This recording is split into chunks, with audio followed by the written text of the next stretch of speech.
নাম আমার কাটা সুপারি, একবার ধরি তোরে জবই করি। বল তোর মালিক? আমি জানি না কই আছে, সকালের দোকান থেকে বাইরে হয়ে গেছে। এই যা, এই মহল্লার প্রতিটা ঘর তন্ন তন্ন করে খুঁজে কাবিলার সর্দারকে আমার পায়ে কেটে নিয়ে আয়। যা। আমি চলে এসেছি, আমাকে খুঁজতে তোমাদের কোথাও যেতে হবে না, আমি নিজে এসেছি। বলে তোমাদের সমস্যা কোথায়? এই তুই নাকি আমাদের চাঁদার টাকা বন্ধ করে দিয়েছিস? হ্যাঁ দিয়েছি, সারাদিন খেয়ে খেয়ে রোজগার করবো আমরা, আর পেট ভরে খাবার তোমরা। এটাকে মগের মলিক পাইছা? এই তুই জানিস না আমাকে চাঁদা না দিয়ে আজ পর্যন্ত কেউ এই মহল্লায় ব্যবসা করতে পারে নাই? তুইও পারবি না। কেন পারবো না? এই জমির মালিক হচ্ছে আলী বাবা, সরকারকে আমরা বিদ্যুৎ বিল দিচ্ছি, পানির বিল দিচ্ছি, পৌর কর্পোরেশনের ট্যাক্স দিচ্ছি, তাহলে তোমাদেরকে টাকা দেবো কোন দুঃখে? এই সরকারের ট্যাক্স সরকারকে দিচ্ছিস, কিন্তু এই মহল্লার আলো বাতাস খেয়ে তুই যে বেঁচে আছিস তার ট্যাক্স যে আমাকে দিতে হয় তা তো জানিস না? দিবি কিনা? দিবি কিনা? না আমি দেবো না। খোদার দেওয়া আলো বাতাস খাচ্ছি, তোমাকে দেবো কেন?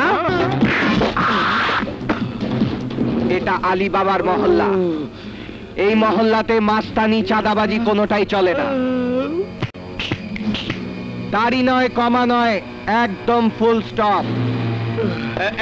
খারা খারা কনে যাচ্ছি, আমার উপরে যেতে দিস না।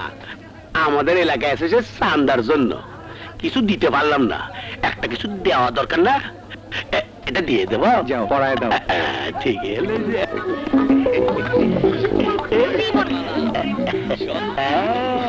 এটাকে গ্রহণ করে নাও। তালি তালি তালি।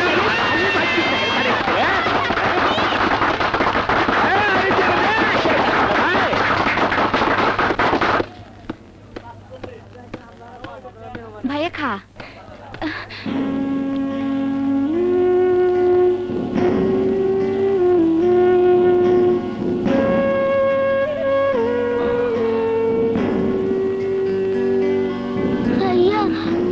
আমি আর পারছি না, আমার খুব খিদে পেয়েছে।